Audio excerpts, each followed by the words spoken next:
Am I clear? Audible? Yes. Yes. Om Sada सदाशिवसमारम्भाम् शङ्कराचार्यमध्यमाम् Shankaracharya अस्मदाचार्यपर्यन्ताम् Asmadacharyaparadyamtam Vande Guru गुरुपरम्पराम् Paramparam. ॐ Om सहनाववतु सहनौ Sahanavavatu भुनक्तु Sahanau सह Bhunaktu वीर्यं करवावहै Sahaviryam Karavavahai तेजस्विनावधीतमस्तु मा विद्विषावहै Tejasvinavadhitamasti ॐ Vidvishavahay. शान्तिः Om शान्तिः Shanti शान्तिः Shanti Om Tat Shanti. Sat, Om Namah Shivaya. Om Tat Sat. Om Namah Shivaya. Good morning, sir. Okay. So we are on the 18th chapter, the 5th verse. We will chant. Sri Bhagavanuvacha Shri Bhagavan Uvacha Yajnadana Tapakarma Yajnadana Tapa Karma Natyajyam Karyameva Tat Natyajameva Tat Yajnyodanam Tapaschaiva Yajnodana Tapashchaiva Pavanani Manishina. Pavanani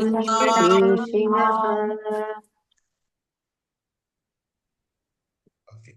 So look at the words. Yajnaha, danaha, tapaha, karma.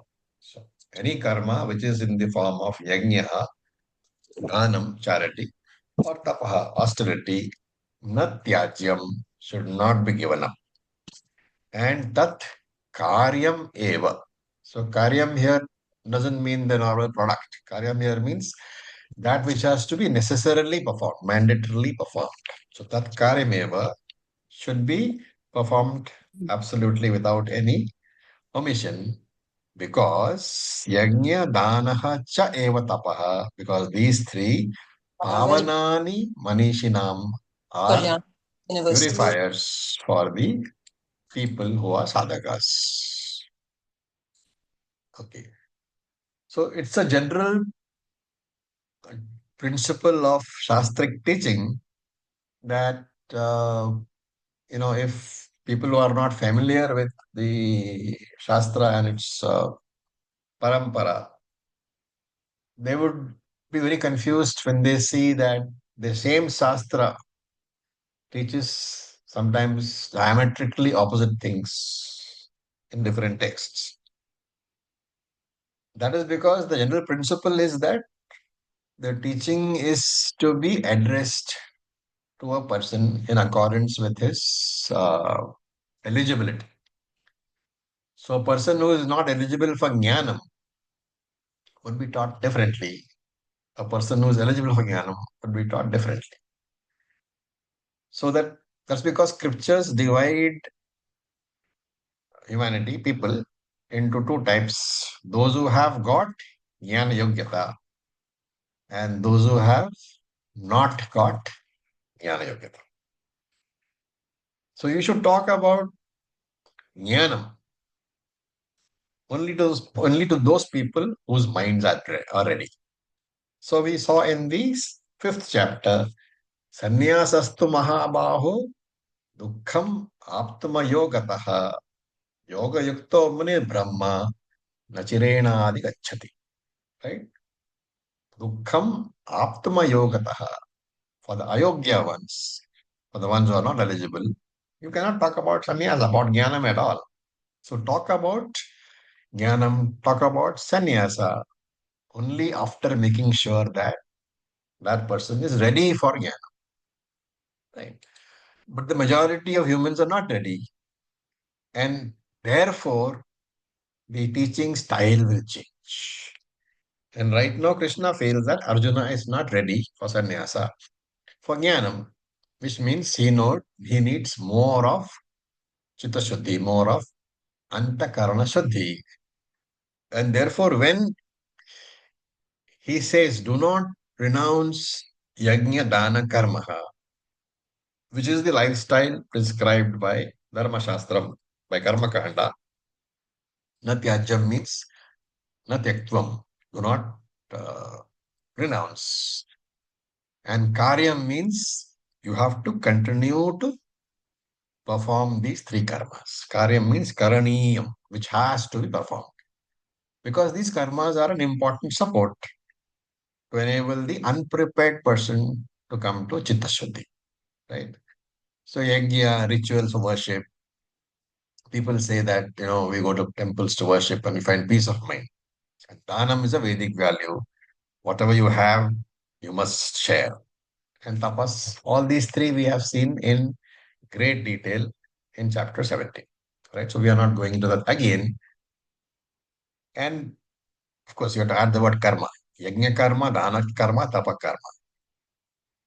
And in his sub-commentary, Anandagiri, another very famous commentator, sub-commentator, he says that na kevalam atyajyam. Do not just not renounce, right? Do not just not renounce, but kintu kartavyam eva. But take it as an instruction. Kartavya means to be necessarily performed. Why? He himself says, yajnyo danam tapaschayava vishuddhikarani manishina. So Pavanani is defined, is expanded as Vishuddhikarani. Vishuddhi means purifiers. So these three are the purifiers of the mind. And the word Pavanani here should be taken to indicate the persons who have not got Chitta Shuddhi, therefore, who are not ready for Jnana. But remember that, for example, King Janaka, he was a Jnani, but therefore, it didn't need purifiers. It didn't need the mind to be purified. So, in such cases where there's a grahastha who is performing these karmas, remember that the reason for performing the karma is not the Vedic ideal of getting Chuddha Shuddhi, but to serve as a role model. And therefore, purification means what? To remove all the obstacles in your mind which will stop you from assimilating Vedanta. What is the first and foremost obstacle? Why should I go to Vedanta class? Right? That's a very important idea because if you generally broach the subject of Vedanta to all your friends, let us say tomorrow you have a party in your house and you say that I am going to a Vedanta class every week. Would you like to join? Out of the 100 people, you know, 99 will say, no, no, no, no, what rubbish. So that is the first obstacle, whether I need Vedanta or not, right? And this is the first indication of lack of Chitta Shuddhi. If you think that Vedanta is superfluous and something which is not required for you, your mind is not ready for it. And therefore, Shastra says, continue to do yajna, dana, tapakara. The day your mind has the required degree of purity, you will think, let me go and see what this Vedanta class is all about. Right? Now you can have many people, like I still have friends, who when we talk about what I do and what they do, they travel, they go parties, they go blah blah blah. So many people are directors in many companies. So they say that for you, religion is a crutch. You have a weak mind. And that is why you are not able to face the world. And therefore, you need the crutch of religion. You need the crutch of Vedanta. So, what is our response when somebody talks like this? That it is not that religion is for a weak mind. Vedanta is for a mature mind because the importance of the Vedantic teaching, of the Shastric teaching, becomes clear to you only when you are obsession with the material world stops. That is the sign of Chitta Shuddhi. And therefore, if somebody says that Vedanta is not relevant, then I should understand that this is the operation of Papa. Mind is not pure. Therefore, the importance of Vedantic study is not clear to that person. Then, therefore, these three, yajna, dana, tapa, and karma, are for people whose mind is not yet pure. Right? Remember that the word manishi, we have done a small little work called Manisha Panchakam, right? What does the word manishi mean there? Wise. Sorry? Wise. Yes, manishi means jnani. And therefore, when Krishna says that Pavanani Manishinam, there could be a possible interpretation that this is the purifier for a jnani. And therefore, Shankara in his commentary says, no, Manishinam does not mean jnani here. Manishinam means the person who is a karma yogi, who has evolved enough not to attach himself to karma phala, who is an intelligent seeker. So he has got Ishvara in his life, but he knows he is not yet ready for jnana, and therefore he is trying to acquire the necessary sadhana chatushtaya. So Manishinam means the sadhaka, the one who is trying to acquire sadhana chatushtayam, in other words, the karma yogi. Okay. Now, the next verse we chant. एतान्यपि तु कर्माणि एतान्यपि तु कर्माणि सङ्गं त्यक्त्वा फलानि च सङ्गं त्यक्त्वा फलानि च कर्तव्यानीति मे पार्थ कर्तव्यानीति मे पार्थ निश्चितं मतमुत्तमम्. निश्चितं मतमुत्तमम्. So again, very, very important instructions. Tyaktva sangam cha phalani kartavyani. Right? So you have to kartavyani, you have to perform those mandatory actions. Yajna danam tapaha. How? Tyaktvam sangam. Tyaktva sangam. Phalani. Having renounced the attachment to the karma phalam. Etani karmani api. And indeed renounce the sangam, attachment to the karma also. Iti me nishchitam uttamam matam. This is my highest and most supreme teaching. Nishchitam, definitely. Uttamam matam. This is to be taken as, definitely taken as my highest teaching. Hey Partha, hey Arjuna. So, etani karmani, we might get confused. So, Shankara says, etani karmani means those karmani which I have talked about earlier, which is yajna dana tapaha. Right? And why? Because pavanani, they have been said to purify the mind. And therefore, we should know that from all our discussions so far that Krishna is talking about nitya naimittika karma only. Right? Nitya naimittika karma, remember, the driver is Shastra, not Kamya karma. Right? Any Kamya karma, the instigator of that Kamya karma is what? Ragadvesha. And anything which is driven by Ragadvesha cannot be Pavanani, cannot be a purifier. Therefore, we have to understand that Pavanani here means Yajna, Dana, Tapa, Karma, Nitya, Naimittika Karma only. You are doing it because Shastra says you have to do it. There is no vested interest. And how should you do it? Tyaktva Sangam. So, Tyaktva Sangam, Shankara says, Asaktim, having become completely non-attached to the karma. Right? Why so? Now that's a very interesting reason. We are talking about yajnaha, tapaha, etc. Right? You are doing this tapaha, yajnaha, danam for what purpose? To get chitta shuddhi. Once you have got chitta shuddhi, what are you supposed to do?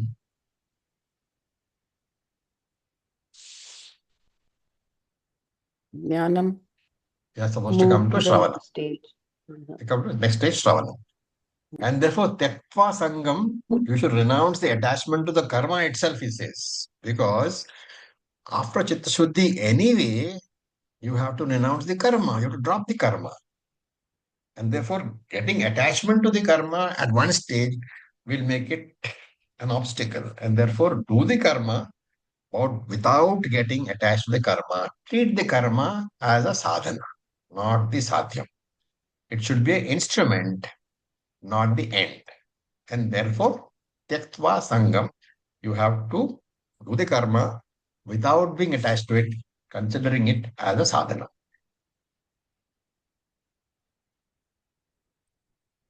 Okay. Then, phalani.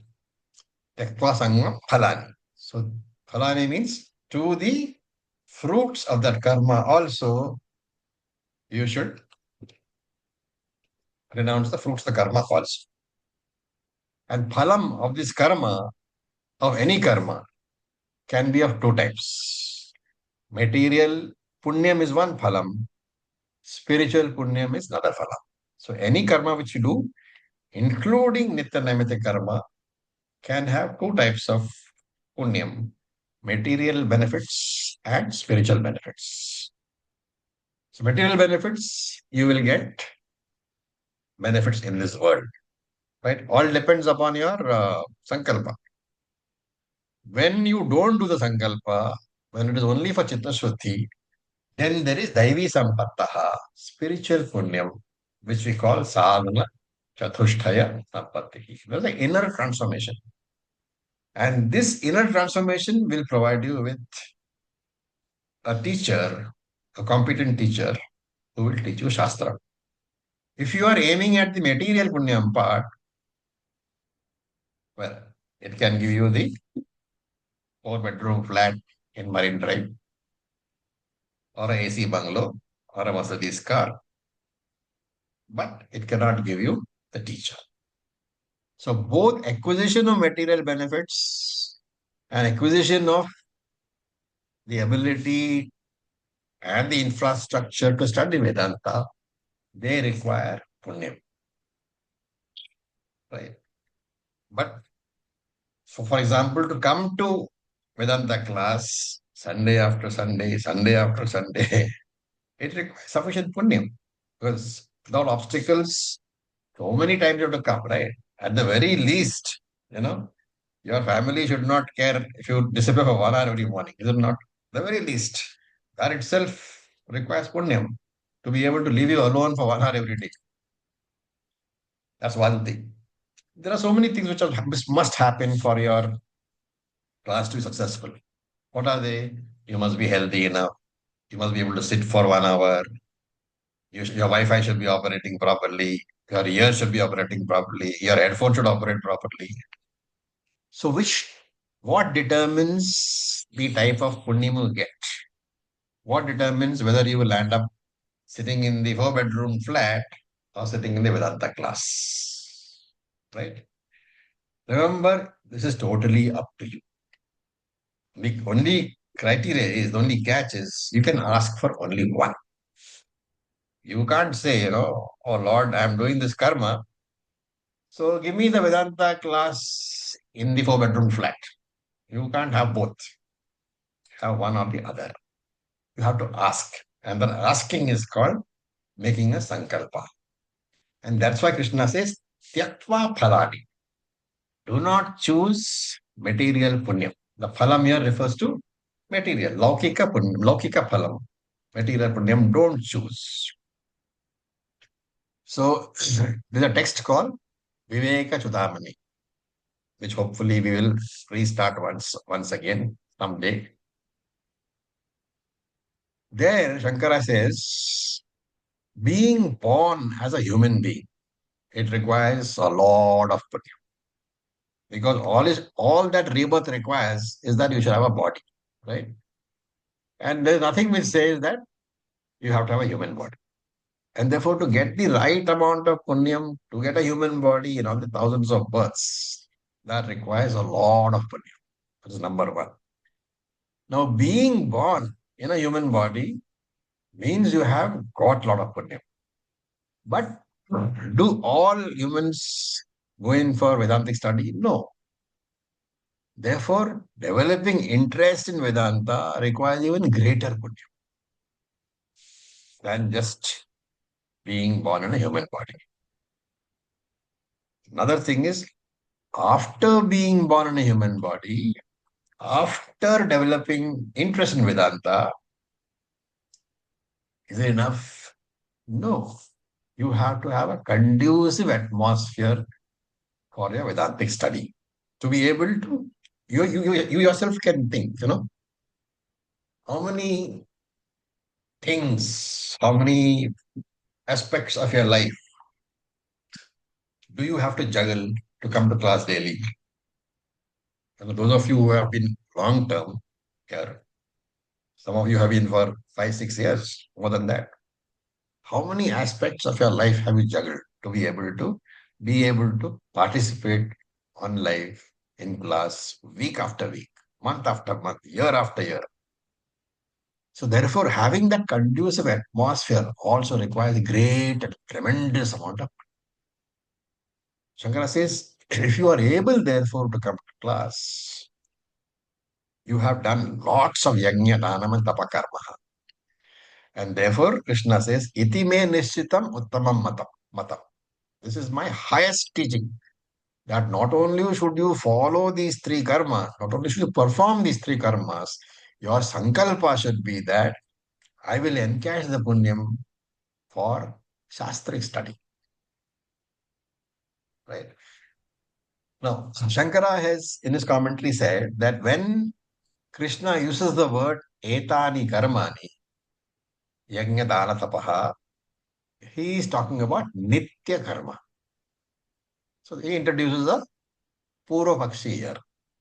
So Purva Pakshi comes and says, this interpretation is wrong. It is Kamya karma also. I am not saying he says that nitya karma is wrong.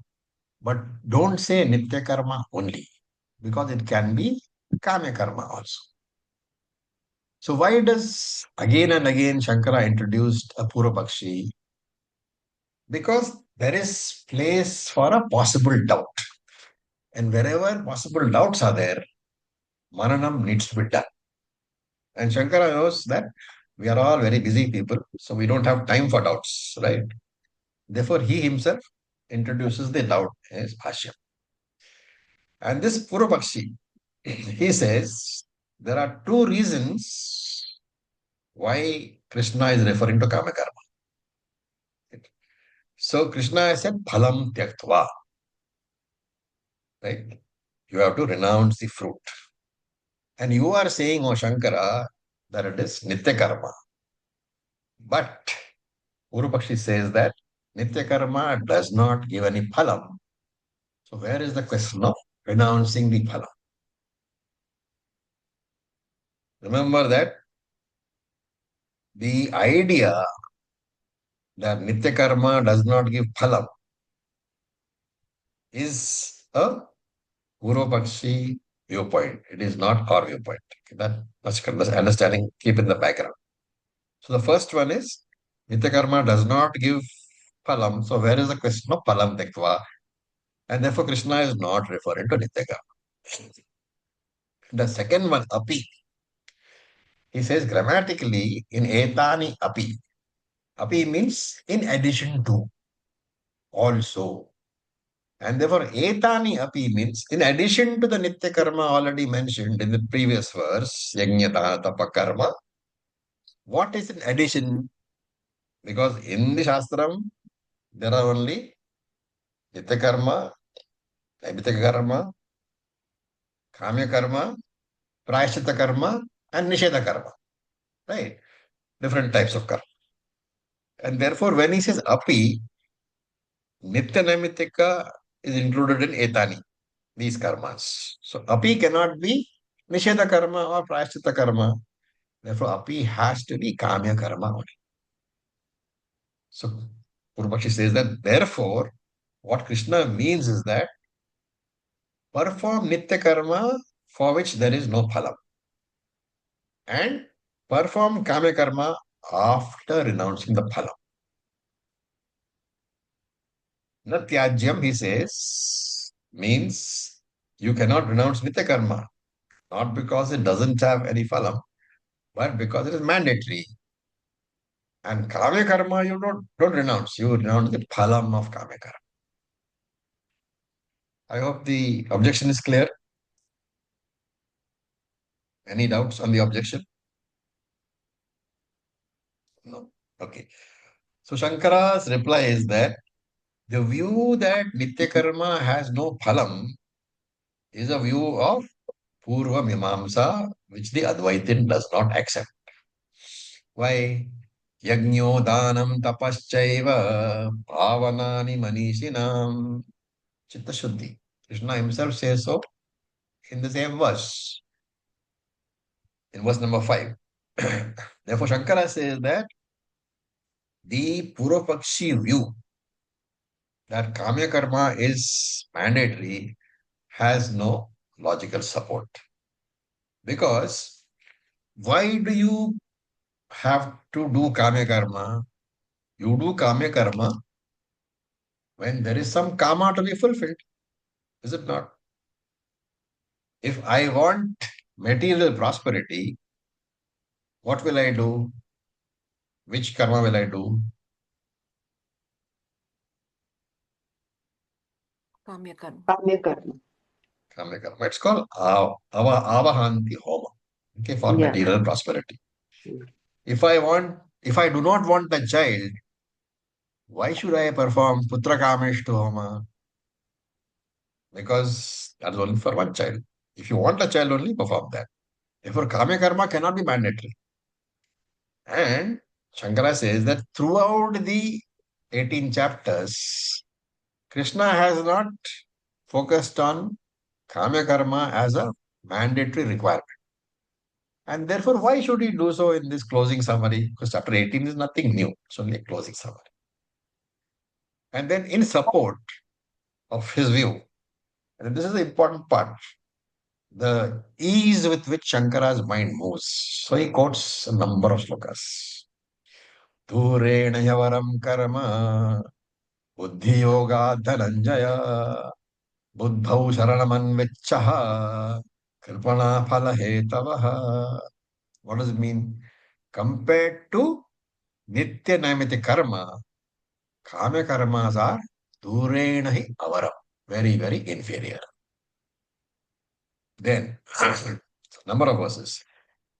Yajñarthat karmanonyatra lokoyam karma bandhanaha तदर्थम कर्म कौन्तेय मुक्त संग समाचर त्रैगुण्य विषया वेदा निस्त्रैगुण्यो भवार्जुन निर्द्वंदो नित्य सत्वस्थः निर्योगक्षेम आत्मवान् त्रैविद्या मां सोम पापाः भूत पापा यज्ञैरिष्टा स्वर्गतिं प्रार्थयन्ते ते पुण्यमासाद्य सुरेन्द्रलोकम् अश्नन्ति दिव्यान् दिवि देव भोगान्. Chapter 9. ते तं भुक्त्वा स्वर्गलोकं विशालम् क्षीणे पुण्ये मर्त्यलोकं विशन्ति एवं त्रयी धर्मम् अनुप्रपन्ना गतागतं काम कामा लभन्ते. In all these slokas, in all these verses, Kamya Karma, the idea presented is that Kamya Karma gives very, very finite and limited results. Therefore, avoid them. So, Shankara is using this only to reinforce his argument that throughout the Gita, Krishna has not talked about Kamya Karma as some sort of very desirable karma. Why should he do so in the closing chapter? Then, not only that, now Shankara gives a very contextual argument. So, he says the verse connected to Kama Karma, the verse which talks about Kama Karma, is in terms of placement far away from Etanyapi. Therefore, Etanyapi cannot be connected to Kamya Karma. So let me explain that better. We have our own chant, right? The closing chant. Purnamadam, Purnamadaha, Purnam Idam. So when there are two things that you can refer to,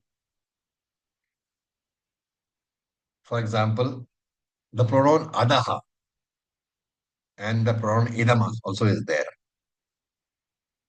So when you use the pronoun Adaha, Adaha means that.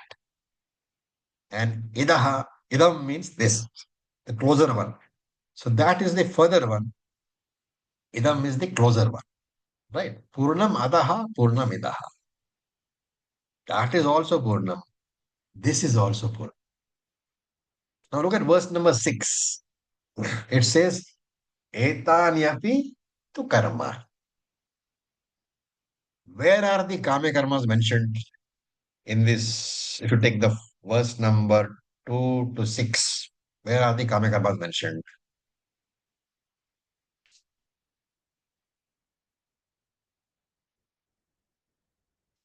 The word api is indicating No, where is the word Kame karma mentioned? Verse number 2. Kamyanam karmanam. Kamyanam karmanam. And fifth verse mentions what? Yajna dana tapa karma. Nitya naimitya karma. And therefore, when he says etani, should you connect to the fifth verse or should you connect to the second verse? The closer verse. The closer verse. Therefore, etani has to be connected to verse number 5, which is what? Nitya naimityaka karma. So this is called contextual argument. In the context of these 6 verses, to pick up the verse number 6, etanapi, and say it is connecting to kamyanam karma, that is logically incorrect. Contextually, it's a wrong choice. And therefore, take verse number 5 only, which is nityanamya karma. And therefore, Shankara says, because of this connection of verse number 6 to verse number 5, you should understand that Krishna is addressing the mumukshu. And his message is that never renounce Panchamahayajna, in our words. Even if you have come to Shravana, don't renounce Yajna Dana Tapaha, because Vedanta will work only when your mind is prepared and kept prepared. So this verse is addressed to the Ajnani, the sadhaka, karma yogi. Okay, now we look at verse number 7. Niyatasya tu sannyasah Niyatasya तु सन्न्यासः कर्मणो नोपपद्यते कर्मणोऽनुपद्यते पद्यते मोहात् तस्य परित्यागः मोहात् तस्य परित्यागः तामसः परिकीर्तितः तामसः परिकीर्तितः So sannyasah niyatasya karmanah. Sannyasa here means abandonment or renunciation, dropping off. So dropping off niyatasya karma, obligatory karma, nitya karma. Niyatasya here is nitya karma or naimitya karma, both. Sannyasa of nitya naimitya karma na upapadyate is not proper. Because tasya parityagaha, renunciation of this obligatory karma, mohat, out of delusion, parikirtitaha, tamasaha, is said to be tamasic. Okay, so Shankara is defining sannyasa as equivalent to parityagaha. And therefore you should know that sannyasa here is not the donning of the orange robes. He says sannyasa means it is basically parityagaha. And therefore, remember that tyaga and sannyasa both have the same meaning, because parityagaha is what? Completely tyagaha, completely renounce. Sannyasaha is what? Sannyasaha. Nyasaha means renounce, completely renounce. Both have the same meaning. Okay. So in the last verse, we said that Vedanta will work if the mind is prepared. So what happens if one comes to Vedanta without Chitta Shuddhi? So here, supposing one takes sannyasa, right? Sannyasa is taken as a person who devotes all his time to study of Vedanta without doing anything else. So supposing this study is done without adequate preparation of mind, then Krishna is saying that it becomes tamasika sannyasa. So he is classifying tyaga into three types: sattvika, rajasika, and tamasika. We have seen this in 17th chapter also, but there the order was reversed. So sattvika, rajasika, and tamasika. So here, remember, Shankara comments saying that there is no difference between sannyasa and tyaga. Therefore, there is no difference between tamasika sannyasa and tamasika tyaga. Therefore, he says, karmanaha sannyasaha na upapadyate. For the karmi, for the unprepared mind, that person should never renounce yajna, dhanam, and tapaha. So, yajna means we can take it as the compromised version. Panchamaha yajnas of the third chapter. Niyatasya means nitya karma. Niyatam means obligatory. So, nitya karma for us. Why? Because they are meant as purifiers of the mind for the person whose mind is not prepared. He should not, renounce them. And Madhusudana Saraswati here points us to the 6th chapter, which was Arurukshor Muner Yogam Karma Karana Muchyate Yoga Rudhasya Tasyeva Shama Karana Muchyate. For the person who is struggling in the Jnanam path, who is working on the Jnanam path, Karma Karana Muchyate. He should be doing Karma Yoga. Yoga Rudhasya Tasyeva. For the person who has achieved Jnanam, Shama Karana Muchyate. Withdrawal. So Pravritti and Nivritti is the idea. For the person who is on the path with an unprepared mind, Pravritti, Karma Yoga is necessary. For the person who has got Jnanam, assimilated Jnanam, withdrawal is fine. Right? So, the first line of this verse, it says that karmas are mandatory. Niyatasya. Right? You see the contradiction. Niyatasya karmanaha. Or the first line says karmas are obligatory. And the second line says what? Parityagaha. Give it up. So there is a contradiction. How can you renounce that which is compulsory, that which is obligatory? And therefore he says, mohat tasya parityagaha. That delusion is caused by mohaha, by tamogunaha. Why? Because the value of that nitya karma towards contributing to your chitta shuddhi is not appreciated. And therefore, parikirtitaha tamasaha, such a renunciation, such an abandonment, which is caused by this moha, by this non-appreciation of the value of that karma yoga, That is called tamasika tyagaha. So here in Gudartha Deepika, Madhusudana Saraswati gives one more point.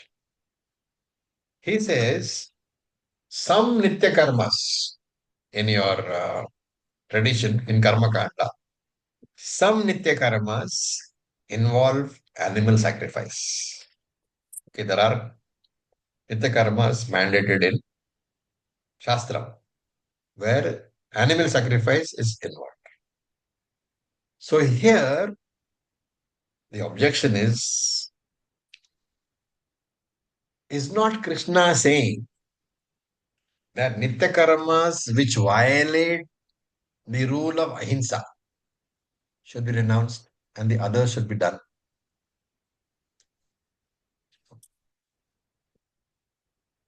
And he himself says, Madhusudana Saraswati himself says, that when an act, so this is a very controversial idea, Shastra is saying this, okay, so when an act which involves violence, himsa, is mandated by Shastram, then he says that mandate of the Shastram overrides the ahimsa mandate of the Shastra.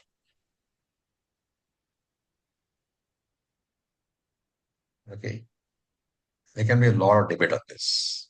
But this is Madhusudana Saraswati's view, that where there is an act involving violence and that is mandated by Shastram, then that mandate overrides the other mandate which says that you should not indulge in violence. There is a Brahma Sutra Sutram, right? So whenever we come to Brahma Sutra, for those who want to know, it is 3.1.25. It says Ashuddhamiti Chet Shabdat. If you call this Ashuddha Karma, he says no, it is not Shabdat, because Shabda Pramana states so. Right, so the detailed discussion we can have when we come to Brahma Sutra. But this is the Brahma Sutra Sutra, which tells you, which is in alignment with Madhusudana Saraswati's view, that when Shastram mandates Hinsa, then the Ahimsa mandate is invalid. And there is a rule.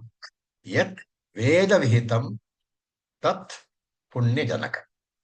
Whatever is mandated by Shastra, Yat Veda Vihitam, whatever is Vihita Karma, mandatory karma, done by Veda, by Shastra, Tat Punya Janakam. That karma can only generate punyam, even if it is causing harm to others. So this is also Vyasacharya's conclusion in Brahma Sutra. Okay. So that brings us up for a very good question. Should we follow this advice that even if you harming others, and if obviously here harm will be to animals, right? We are talking about animal sacrifice. And Shastram is mandating that. Do we do it?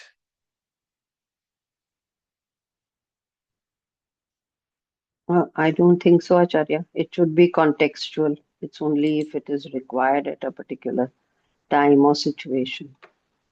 Okay. And the Shastra must be defining that also. Whatever it when is. Supposing you are placed in the time and the situation where Shastra says you should do this karma. Have a goat sacrifice.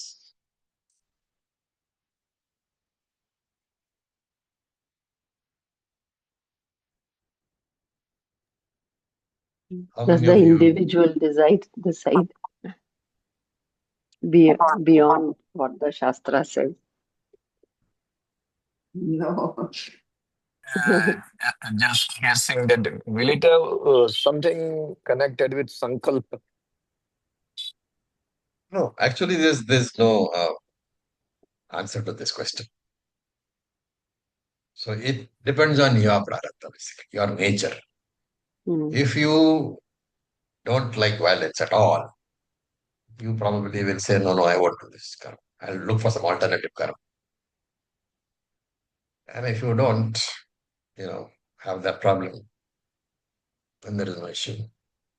But the point is that Shastram says this, but I would personally not do the karma because it's taking away something's life. There is no solution to this. We'll discuss this in more detail when we come to the Brahma Sutra. Okay. But the conclusion will remain the same. Okay. So there is no other conclusion. Ultimately, it will be that it's largely dependent upon you yourself. Okay, let us look at the next verse, the 8th verse.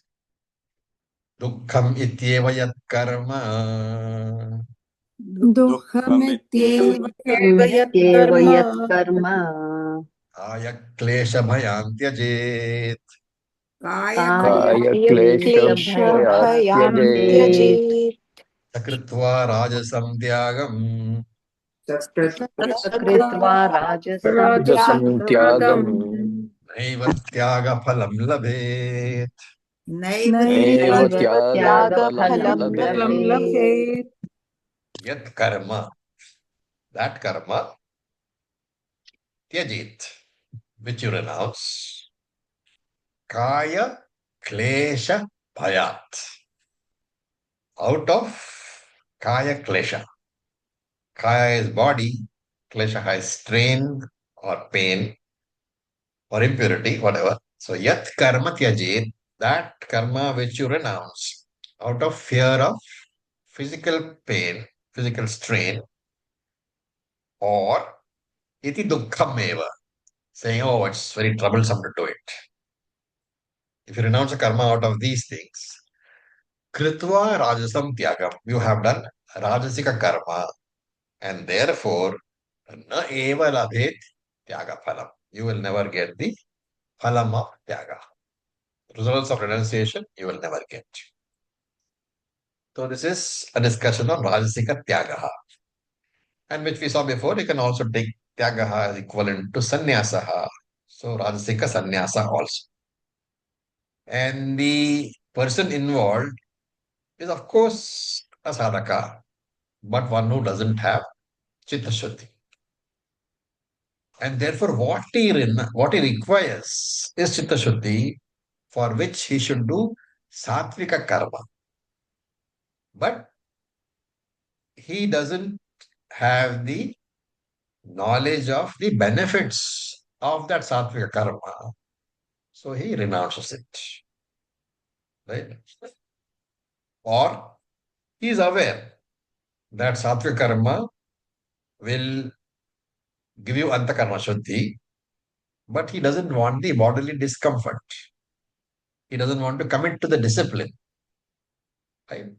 And therefore, because of the fear of physical strain, what kind of strain? Getting up early morning bath, sitting for prayer and japa, meditation, all these require a certain amount of discipline, right? Physical and mental discipline. Ultimately, the aim of all rituals is what?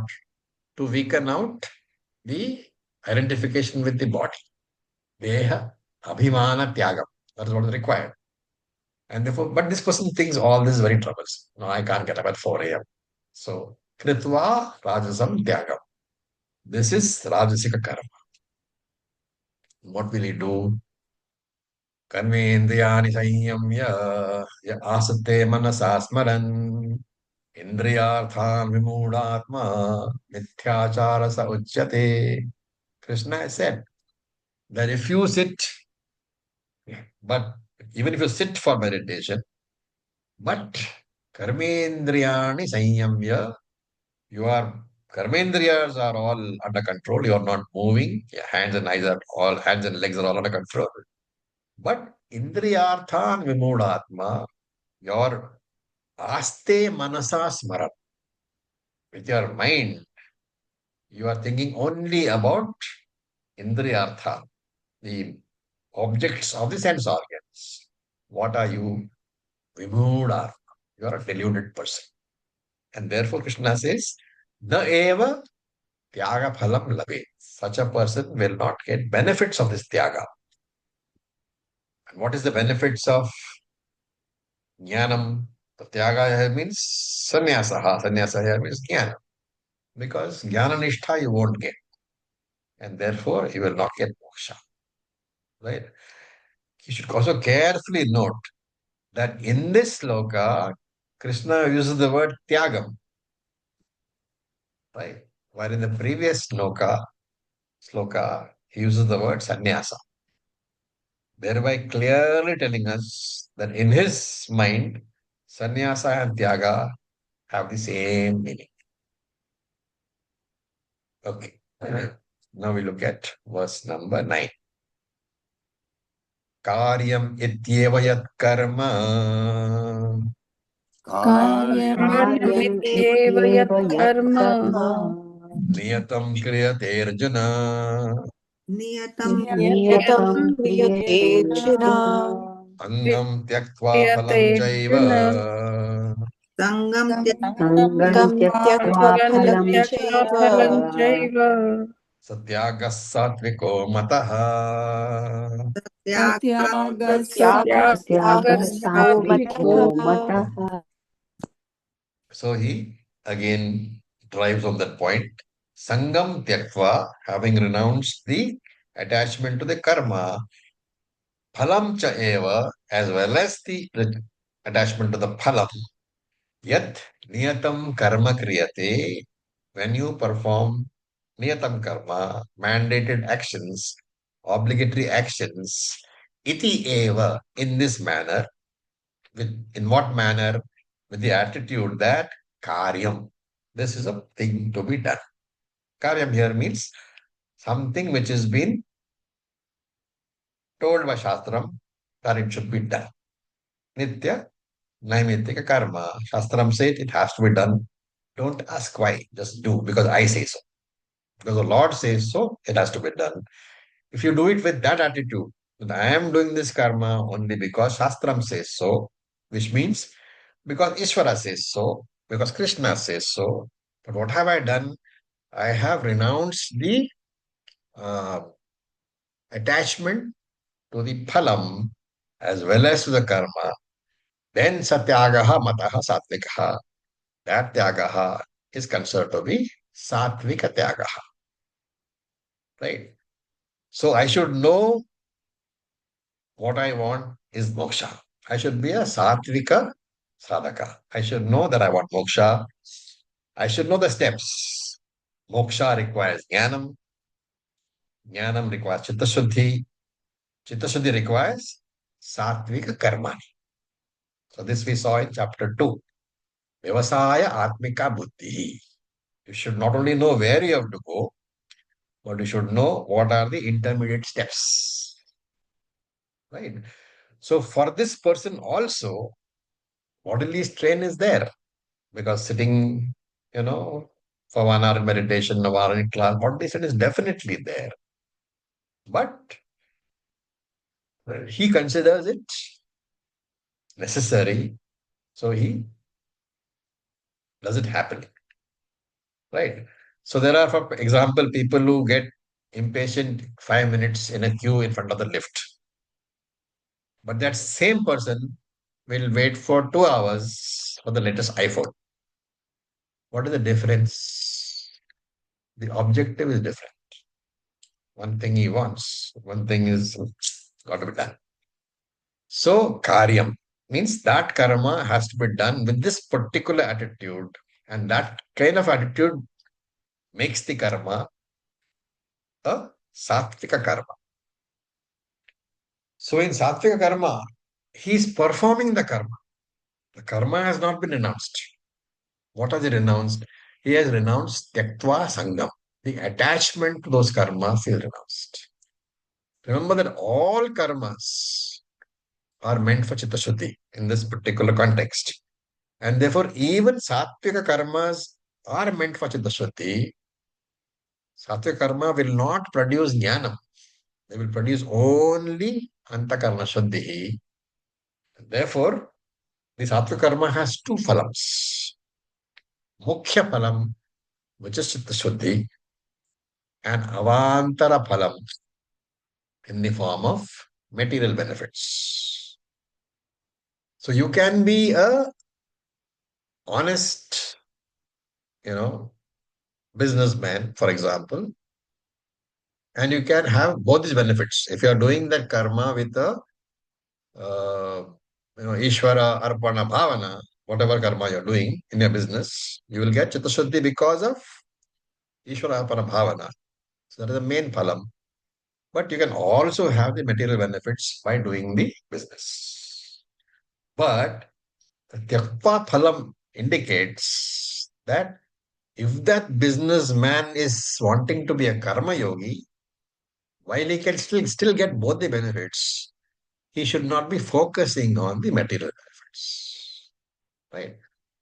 Any Vedantic teacher, for example, he enjoys teaching. Right? So as the teacher, he enjoys the karma of teaching. As a karta, he enjoys the karma of teaching. And if you enjoy the karma, then why would you look for the future bhoga of karma phalam? Because if I enjoy the karma in teaching, I have already got my main phalam, mukhya phalam, which is the pleasure. And seeing the student understand this teaching is the avantara phalam. So for a teacher, the main pleasure is in the teaching. Seeing the student understand, that is avantara phalam. That is subsidiary phalam. So the karma phalam, the mukhya phalam is instantaneous. As you teach, you get the phalam. Right? But the avantara phalam is not predictable. I do not know whether you are going to understand or not. Right? So this, the karma yoga of the second chapter and the third chapter, Krishna is presenting as Satvika Sannyasa over here. Why? Because Krishna wants Arjuna to take to karma yoga. Krishna knows Arjuna is not prepared for sannyasa. He wants sannyasa. He's been saying that from the second chapter. And therefore, Krishna gives it a different name. He says, hey Arjuna, this is Sattvika sannyasa. A karma yogi is as good as a sannyasi. So in Shastram, we call it Gauna sannyasa. Gauna means figuratively. And why is it important? Because the peace of mind which a sannyasi has, this karma yogi, this Gauna sannyasi also has. Therefore, Krishna is saying that Sattvika sannyasa is karma yoga. That is what I am saying. And hey Krishna, hey Arjuna, take to Sattvika sannyasa, take to karma yoga because you are not prepared for jnana. Right? And Shankara, of course, makes a note over here. He says that Krishna is talking about nitya karma. And Tyaktva phalam means obviously he is saying nitya karma has got karma phalam, which you should renounce. And therefore, that simple line of Shankara's, it negates the Purva Mimamsika view that nitya naimitya karma produces no phalam. Their view is that non-performance will result in the generation of pratyavaya papam. That is why you. Okay. So Shankara also presents another view. He says a person may do nitya karma purely because Shastram tells that it is to be done. Right? And even though Shastram does not state the phalam for the nitya karma, that person just does the karma because it is the mandate of Shastra. Shankaracharya says, even that attitude, I am doing it only because Shastram says so. That Shankara says, that itself makes it Sattvika karma. Okay. With this, we'll stop for today. So what is the net takeaway? Karma phala tyagam. When you say, it is actually karma phala sanga tyagam. Whenever people say that, why this question comes up? Because the law of karma, what does it say? Every karma will definitely produce a phalam which you have to experience. And therefore, Shankara says, you have to appreciate that you cannot renounce karma phala. Why? Because it's a violation of law of karma. And therefore, when Krishna says karma phala tyaga, you should understand as karma phala sangam tyaga. Renounce the attachment to the karma phalam. Because karma phalam you cannot renounce. Very fine point, but important to remember. So with this, we'll stop for the day. Any questions?